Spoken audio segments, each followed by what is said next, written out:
আপনি কি সঠিকভাবে ব্রাশ করছেন, নাকি 30 সেকেন্ডের মধ্যেই আপনার ব্রাশ করা কমপ্লিট হয়ে যাচ্ছে? সারাদিনে আপনি যে খাবারটা খাচ্ছেন সেই ফুড পার্টিকেলগুলো কিন্তু আপনার দাঁতের গোড়াতে গিয়ে জমা হয়ে থাকছে, এবং এই জমা হওয়া ফুড পার্টিকেলগুলো থেকেই ব্যাকটেরিয়াল অ্যাকুমুলেশন কিন্তু হয়।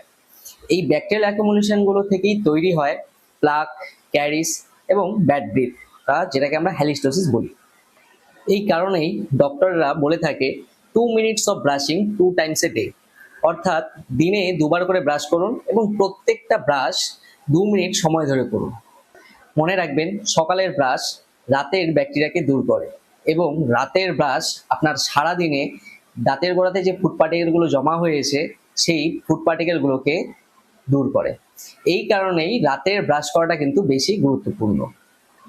তাহলে আপনার করণীয় কি? প্রথমত, আপনার দাঁতকে সব দিক থেকে ভালো করে ক্লিন করুন। স্লোলি সার্কুলার মোশনে আপনি ব্রাশ করুন।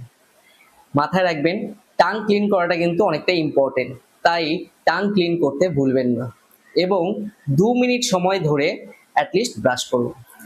সঠিকভাবে ব্রাশ না করলে হতে পারে দাঁতের ক্ষতি, তাই সঠিকভাবে ব্রাশ করুন, এবং সমস্যা থাকলে অবশ্যই ডেন্টিস্টের পরামর্শ নিন এবং তার পরামর্শ মতন সঠিক চিকিৎসা করুন।